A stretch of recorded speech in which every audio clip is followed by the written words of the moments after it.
அவர் சொல்லியிருக்காரு, ஒரு சிலர் லாரன்ஸ் எனக்கு கணக்கு காமிக்கணும் அப்படிலாம் பேசியிருக்காங்க. நான் மாணவர்கள் கேட்கட்டும், நான் கணக்கு சொல்றேன்.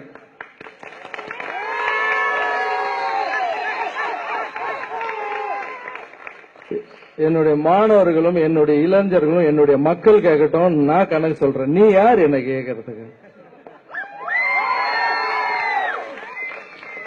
நாங்க அரசியலுக்காக பண்ணலையா? நாங்க என் மாணவர்கள் கூட பேசியிருந்தாங்க, நான் கேட்டேன், அது சூப்பரா பேசினாங்க. கூட்டமே இல்லாததுக்கு தலைவனா நீங்க பேசிட்டு இருக்கீங்க. தலைவரே இல்லாத கூட்டங்க பேசிட்டு இருக்காங்க. ஏன் அப்படி எல்லாம் பேசுறீங்க? உங்க மேல எங்களுக்கு பெரிய மரியாதை இருக்குன்னு. வெளியெல்லாம் போய் அப்படி பேசாதீங்க.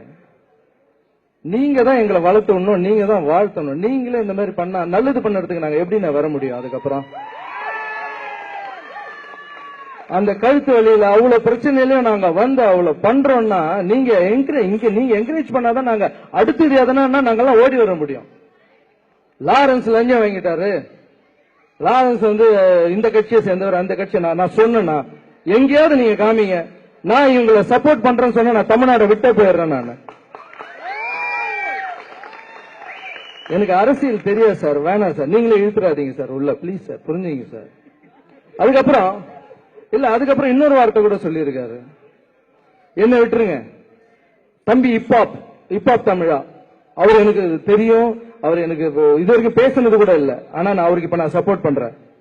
ஏன் சப்போர்ட் பண்றேன் தெரியுமா? அவருடைய பாட்டு இந்த வெற்றிக்கு ஒரு முதல் காரணமா இருந்திருக்கு. அவெல்லாம் வளர்ந்து வர தம்பிங்க, அவெல்லாம் நம்ம ஊர்ல பிறந்து நம்மளுக்காக போராடுற பையன்.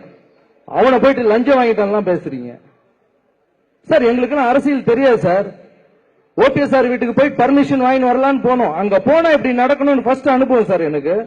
இப்ப தமிழ தம்பிக்கும் அப்படிதான், ஒரு சிலருக்குலாம் அப்படிதான். ஆர்ஜே பாலாஜி வர்றாரு, பேசுறாரு, அவர் அரசியல் கத்துக்கிட்டாரா? அவங்களாம் ஆரம்பத்துக்கு எவ்வளவு உறுதுணையா இருந்தாங்க. எங்களுக்கு எல்லாம் அரசியல் தெரியாது சார். நீங்க பேசி பேசி வர வச்சிடாதீங்க. கத்தி கத்தி பேசுறதா என்ன பண்ணுவாங்க? கை தட்டுவாங்க, அவ்வளவுதான்.